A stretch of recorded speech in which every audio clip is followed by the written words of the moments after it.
ধোয়া ওটা গরম ভাতের সাথে যদি এরকম একটা ঢেঁকি শাকের রেসিপি থাকে বন্ধুরা, আর কিচ্ছু লাগবে না, শুধুমাত্র একটা পদ দিয়ে কিন্তু ভাত খাওয়া যাবে। তাই বন্ধুরা ভিডিওটা স্কিপ না করে সম্পূর্ণ ভিডিও দেখতে থাকো, কিভাবে এই ঢেঁকি শাকটা আমি রান্না করেছি দেখতে থাকো। ঢেঁকি শাকের একটা সহজ রেসিপি শেয়ার করব। আসসালামু আলাইকুম বন্ধুরা, কেমন আছেন? আশা করি যে যেখানে আছেন সবাই অনেক বেশি ভালো আছেন। আলহামদুলিল্লাহ আমিও ভালো আছি। আজকে নিয়ে চলে এসেছি ঢেঁকি শাক। এটাকে তোমরা কি নামে বলো অবশ্যই ছোট্ট একটা কমেন্টসে আমাকে জানাবা। আমরা কিন্তু এটাকে ঢেঁকি শাক বলি, তোমরা কি নামে বলো সেটা আমাকে জানিয়ে যাবে। দেখতে পারতেছো ঢেঁকি শাকটা আমি নিয়ে নিয়েছি।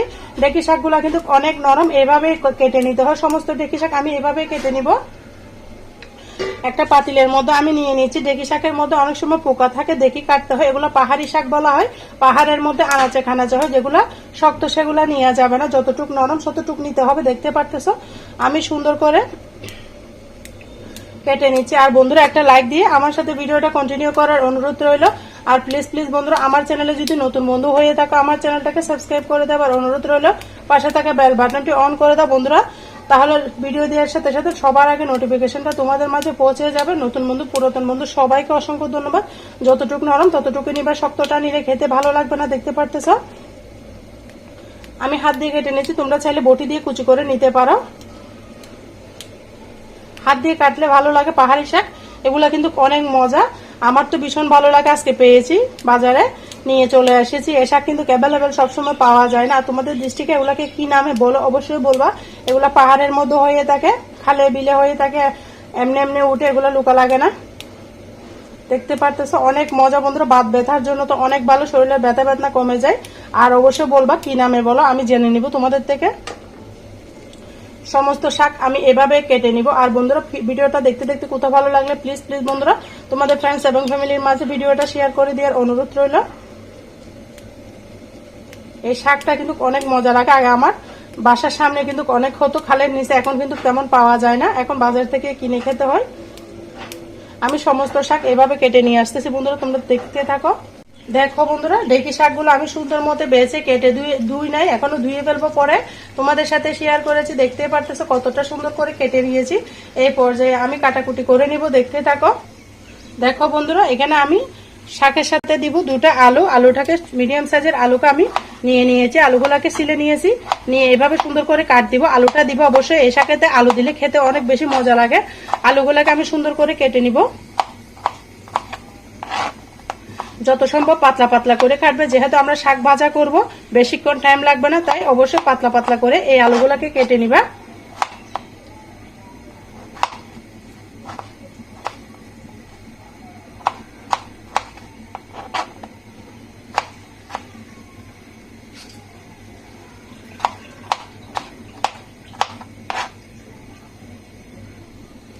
দেখো বন্ধুরা সমস্ত আলু আমি এভাবে ছোট ছোট করে কেটে নিয়েছি। দেখতে পারতেছো এটা দেখে বলে বোঝানো সম্ভব না, দেখে নিতে হবে। আমি আলুগুলাকে সুন্দর মতো উঠিয়ে নিচ্ছি। এরপর যে আমি কিচেনে চলে যাব, পেঁয়াজ রসুনগুলো আগে কেটে নিয়েছি। দেখো বন্ধুরা এখানে আমি একটা কড়াই বসিয়ে দিয়েছি, দিয়ে দিচ্ছি রান্নার রেগুলার সয়াবিন তেল। তেলটা একটু বাড়িয়ে দিতে হবে, শাকের মধ্যে তেলের পরিমাণটা বেশি করে দিলে খেতে বেশি ভালো লাগে। একদম সিম্পল ভাবে দেখাবো। দিয়ে দিব আমি এখানে কয়েকটা শুকনা মরিচ, হাতের কাছে থাকা মশলা দিয়ে আজকে রেসিপিটা আমি বানিয়ে নিব। দেখো বন্ধুরা শুকনা মরিচগুলো একটু লাল লাল হয়ে আসবে। দিয়ে দিয়েছি এখানে আমি দুটা কাঁচা মরিচ মাঝখান থেকে ছিঁড়ে, তারপর দিয়ে দিব আমি এখানে রসুন আর পেঁয়াজ একসাথে দিয়ে দিব, দিয়ে সুন্দর মতো নাড়াচাড়া করে দিব। কার কার সিম্পল শাকভাজি পছন্দ অবশ্যই ছোট একটা কমেন্টসে বলবো। আর প্লিজ প্লিজ বন্ধুরা আমার চ্যানেলে যদি নতুন বন্ধু হয়ে থাকো আমার চ্যানেলটাকে সাবস্ক্রাইব করে দেওয়ার অনুরোধ রইল। পাশে থাকা বেল বাটনটি অন করে দাও। শুধুমাত্র এই শাকভাজি দিয়ে কিন্তু ভাত খাওয়া হবে, এতটা মজা হবে বন্ধুরা, দেখতে থাকো। দেখো বন্ধুরা পেঁয়াজ রসুনগুলো ভাজা ভাজা হয়ে গেলে এগুলোকে আমি উঠিয়ে নেব। দেখতে পারতেছ একদম লাল লাল করে ভেজে নিয়েছি, এগুলোকে আমি উঠিয়ে নিচ্ছি।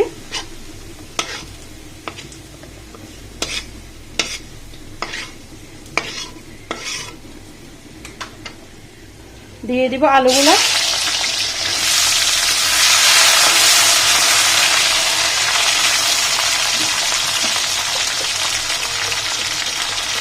দিয়ে দিচ্ছি স্বাদ মতো লবণ,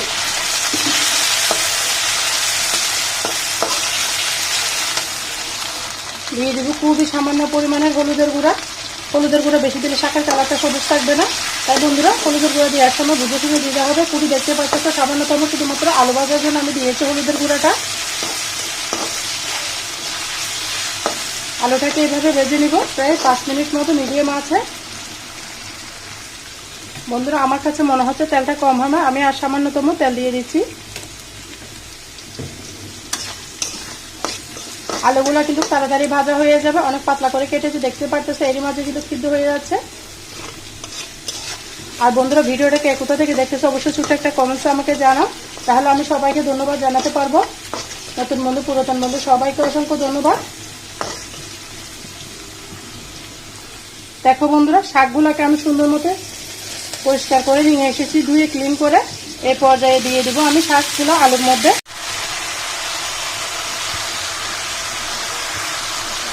দেখো বন্ধুরা শাকগুলো দিয়ে দিয়েছি, সুন্দর মতো নাড়াচাড়া করে দিব। খুবই মজা বন্ধুরা, তোমাদের ডিস্ট্রিক্টে শাকগুলো পাওয়া যাইলে অবশ্যই নিয়ে খাবা, অনেক মজা হয় বন্ধুরা। আমার তো ভীষণ প্রিয় এই শাক, পাওয়া যায় না অ্যাভেলেবেল। যখন আমাদের ঘরের সামনে ছিল তখন পুরাই নিয়ে সবসময় রান্না করতাম, এখন কিন্তু পাওয়া যায় না, তাই খাওয়া হয় না। তাই বাজারে দেখেছি নিয়ে চলে এসেছি, তো তোমাদের সাথে রান্নাটা শেয়ার করে দিচ্ছি, আশা করি অনেক বেশি ভালো লাগবে। এই পর্যায়ে আমি রসুন পেঁয়াজগুলো উঠিয়ে রেখেছি সেটা দিয়ে দিচ্ছি। এভাবে উঠিয়ে রাখবো বন্ধুরা, তাহলে কিন্তু সুন্দর একটা ফ্লেভার আসবে পরে দিলে শাকের সাথে।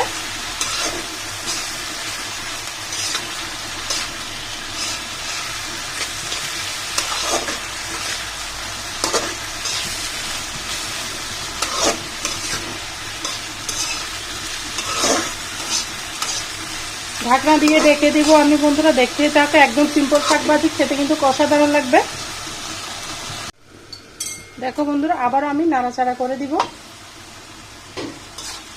কতটা পানি ছেড়েছে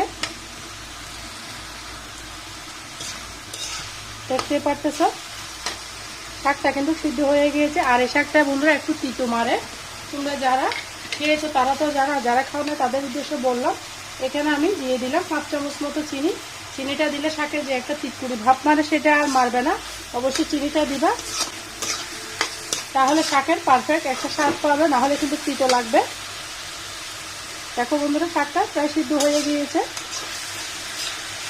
অবশ্যই রসুন পেঁয়াজটা বাড়িয়ে দিবে যে কোনো শাক ভাজার মধ্যে, তাহলে কিন্তু খেতে বেশি ভালো লাগে। এভাবে আমি আর 2-3 মিনিট মতো রান্না করলে আমার শাক ভাজাটা হয়ে যাবে, আরও ভালো মতো সিদ্ধ হয়ে যাবে ডাটাগুলো।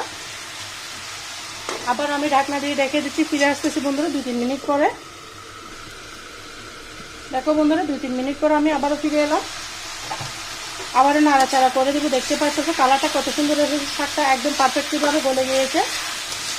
আর বন্ধুরা যারা আমার চ্যানেলে যারা ভিডিও দেখতেছে একটা লাইক দিতে ভুলে গিয়েছে, প্লিজ বন্ধুরা একটা লাইক দিয়ে ভিডিওটা কন্টিনিউ করার অনুরোধ রইল। আর বন্ধুরা আমার চ্যানেলে যদি নতুন বন্ধু হয়ে থাকে আমার চ্যানেলটাকে সাবস্ক্রাইব করে দেওয়ার অনুরোধ রইল, পাশে থাকা বেল বাটনটি অন করে দাও, তাহলে ভিডিও দেওয়ার সাথে সাথে নোটিফিকেশনটা সবার আগে তোমাদের মাঝে পৌঁছে যাবে। সবাইকে অসংখ্য ধন্যবাদ। দেখো বন্ধুরা আমি সুন্দর মতো শাকগুলোকে পরিবেশন করে দেখিয়ে দিব। চুলাটা আমি বন্ধ করে দিলাম। তোমাদের কাছে কেমন লাগতেছে অবশ্যই ছোট্ট একটা কমেন্টসে আমাকে জানিয়ে যাবা। আমি শাক রান্নার সময় অবশ্যই সবগুলো শাক বাটির মধ্যে উঠিয়ে নিই, কারণ পাতিলের মধ্যে শাক থাকলে শাকের কালারটা নষ্ট হয়ে যায় আর গুণাগুণটা নষ্ট হয়ে যায়। তাই সবসময় রান্নার ক্ষেত্রে শাক রান্নার ক্ষেত্রে অবশ্যই বেড়ে নিবা সব শাক। দেখতে পারতেছো একদম পাতিল খালি করে নিচ্ছি আমি, অবশিষ্ট কোনো শাক পাতিলের মধ্যে রাখি নাই। দেখো বন্ধুরা আমার ঢেঁকি শাকের রেসিপিটা কেমন হয়েছে অবশ্যই ছোট্ট একটা কমেন্টসে বলে যাবা। আর তোমরা এভাবে শাকটা পেলে অবশ্যই ভাজি করে খাওয়া খেতে কিন্তু দুর্দান্ত লাগে, গরম ভাতের সাথে রুটি পরোটার সাথে একদম জমে যাবে। কেমন হয়েছে আমার ঢেঁকি শাকের রেসিপি অবশ্যই ছোট্ট একটা কমেন্টসে আমাকে জানাও। তোমরা সবাই ভালো থাকো, আমার কথার মাঝে যদি কোনো ভুল টুটি হয় সবাই ক্ষমার দৃষ্টিতে দেখো। সবাই ভালো থাকো, সুস্থ থাকো, আল্লাহ হাফেজ, আসসালামু আলাইকুম রহমতুল্লাহি ওয়া বারাকাতুহু।